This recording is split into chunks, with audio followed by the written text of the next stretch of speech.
बहुत समय पहले की बात है। एक राज्य था जिसका नाम सत्यपुर था। उस राज्य में राजा विक्रमदेव का शासन था।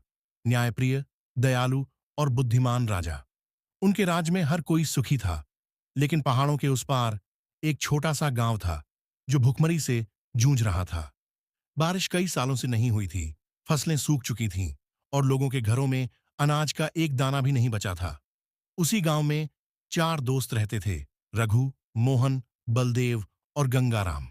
चारों मेहनती थे, ईमानदार थे, पर किस्मत ने उनसे जैसे मुंह फेर लिया था। रघु बढ़ई था, पर किसी के पास नया घर बनाने के पैसे नहीं थे। मोहन चरवाहा था, पर उसके सभी जानवर बीमारी से मर गए थे। बलदेव बुनकर था, मगर धागा खरीदने के लिए पैसे नहीं थे। गंगाराम खेती करता था, पर खेत सूख गए थे। चारों दिन रात पेट की आग में जलते थे। एक दिन रघु ने कहा, भाइयों, जब तक हमारे हाथों में जान है, कुछ करना होगा। भूख से मरने से अच्छा है कि एक रात किसी अमीर से थोड़ा अनाज चुरा लें। बाकी तीनों ने पहले मना किया, पर मजबूरी इतनी बड़ी थी कि अंत में सभी मान गए। वे बोले, हम चोरी करेंगे, पर किसी गरीब का नहीं, उस महाजन के घर से जिसने पूरे गांव का अनाज जमा कर रखा है। रात का अंधेरा गहराया। चारों चुपके से महाजन के घर पहुंचे। दरवाजा तोड़ा, अनाज के बोरे उठाए और गांव लौट आए। वे खुश थे कि अब उनके बच्चों को खाना मिलेगा। लेकिन किस्मत को कुछ और ही मंजूर था। महाजन ने राजा को खबर कर दी। सुबह होते ही सैनिक आए और चारों को पकड़कर राजमहल ले गए। राज दरबार में राजा विक्रमदेव सिंहासन पर बैठे थे।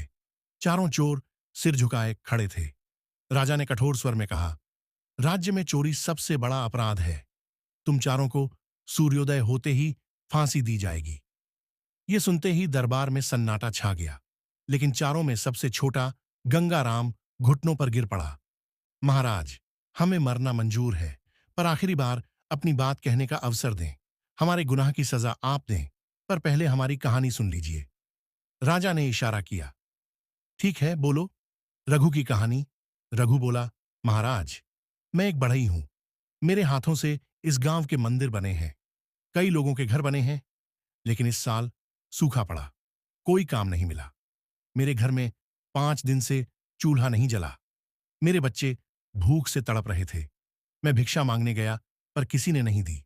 तभी सोचा, उस महाजन के घर से थोड़ा अनाज ले आऊं, जिसके गोदाम में चूहे तक मोटे हो गए हैं। मैं जानता हूं चोरी अपराध है, पर उस वक्त भूख ने मुझे पागल कर दिया था। राजा के चेहरे पर नरमी आई। उन्होंने कहा, अच्छा, अगला बोलो।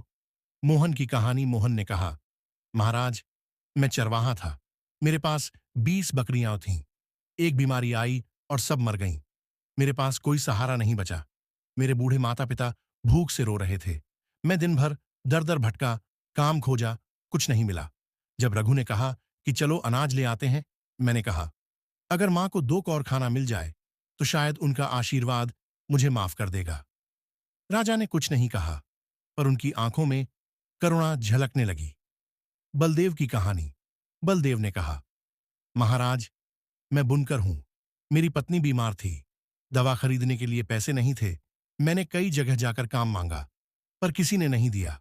मैं जानता था कि चोरी गलत है, पर पत्नी की सांसें टूट रही थीं। मैंने सोचा, अगर मैं चोरी न करूं तो वो मर जाएगी, और अगर पकड़ा गया तो कम से कम उसके लिए कोशिश तो की। राजा अब गंभीर हो गए।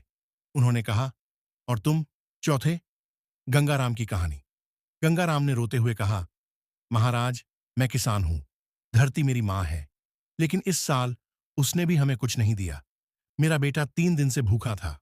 मैं रात भर उसकी रोने की आवाज सुनता रहा। फिर रघु ने कहा, चलो थोड़ा अनाज ले आते हैं। मैंने कहा, चोरी नहीं करूंगा। पर जब बेटे ने कहा, बाबा, मैं मर जाऊंगा, तब मैं टूट गया। मेरी गलती सिर्फ इतनी थी कि मैं अपने बेटे को भूख से मरते नहीं देख सका। यह सुनकर दरबार में सन्नाटा छा गया। राजा की आंखों से आंसू टपक पड़े। उन्होंने उठकर कहा, तुम चारों अपराधी नहीं, इस व्यवस्था के पीड़ित हो। असली दोषी वो है जो अनाज छिपाकर बैठा रहा, जबकि उसके आसपास लोग भूखे थे। राजा ने तुरंत आदेश दिया, महाजन को बुलाओ, उसके गोदाम खोलो और अनाज पूरे गांव में बांटो। फिर चारों से बोले, आज से तुम सब राजा के सेवक हो। चोरी नहीं, परिश्रम से जीना। मैं तुम्हें धन और जमीन देता हूं। अब कभी भूख तुम्हारे घर नहीं आएगी। चारों चोर राजा के चरणों में गिर पड़े। बोले, महाराज, आपने हमें नया जीवन दिया। हम वचन देते हैं कि अब कभी गलत राह पर नहीं चलेंगे। राजा मुस्कुराए और बोले, कभी कभी अपराधी नहीं, हालात अपराध करते हैं।